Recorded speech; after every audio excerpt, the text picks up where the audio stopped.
संमती देता ही अतिशय चुकीची बाब आहे। आता झालेल्या प्रजासत्ताक दिनानिमित्त प्रशासनाच्या वतीने तंबाखू मुक्त अभियानासंदर्भामध्ये शपथ घेतली, पण ही शपथ कितीपत योग्य आहे आणि किती प्रभावीपणे प्रशासन राबवत आहे याकडे प्रशासनाने स्वतःच लक्ष वेधून घेणं गरजेचं आहे। जिल्हा परिषद शाळेच्या परिसरामध्ये 100 मीटरच्या परिसरात कुठलाही तंबाखूजन्य पदार्थ किंवा पांठेला ज्या माध्यमातून सुगंधित तंबाखूयुक्त पदार्थ विकले जात असेल त्या ठिकाणचे सर्व पांठेले हटवण्याबाबतचा GR असून सुद्धा तहसीलच्याच प्रशासनात, तहसील परिसराच्याच प्रशासनामध्ये जर समजा सुगंधित तंबाखू विकले जात असेल तर प्रशासनाने स्वतःचा अंतरंग पाहून घेणं गरजेचं आहे। म्हणून मी या ठिकाणी या प्रसंगी युवा सेनेने जे आंदोलन या ठिकाणी छेडलेले आहे ते अतिशय सुस्त आणि या युवा पिढीला बाधक ठरेल असं आंदोलन आहे। या माध्यमातून युवा पिढी सुद्धा समजून घेत आहे की या व्यसनामुळे आमचे कुटुंब किती उद्ध्वस्त झालेले आहे। काल परवाची घटना आहे, पोलीस प्रशासनातील एका छोट्या व्यक्तीचा 5 वर्षाची मुलगी अपघातात मरण पावली।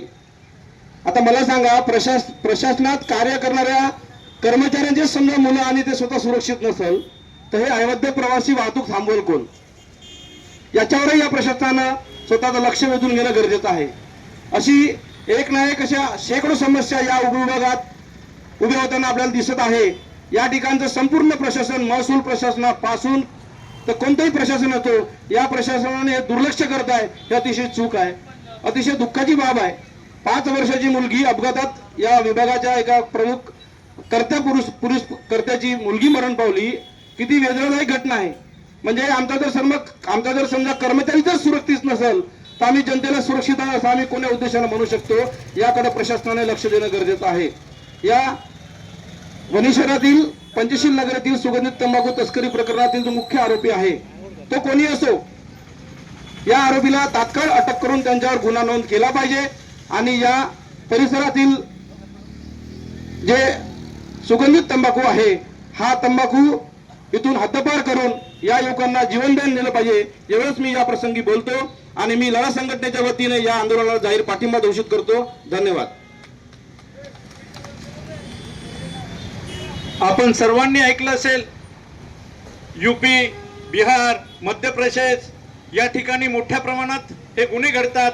त्यानंतर नागपूर, यवतमाळ सारख्या शहरामध्ये मोठ्या प्रमाणात हे गुन्हे घडतात। मात्र वणी शहर हळूहळू या गुन्हेगारीकडे मोठ्या प्रमाणात वळलेलं आहे आणि हे गुन्हेगारीकडे वळण्याचं कारण केवळ पोलीस प्रशासनाचं दुर्लक्ष आणि त्यामुळे अनेक छोटे नव्हे तर मोठे मोठे गुन्हे या शहरामध्ये घडायला लागलेत।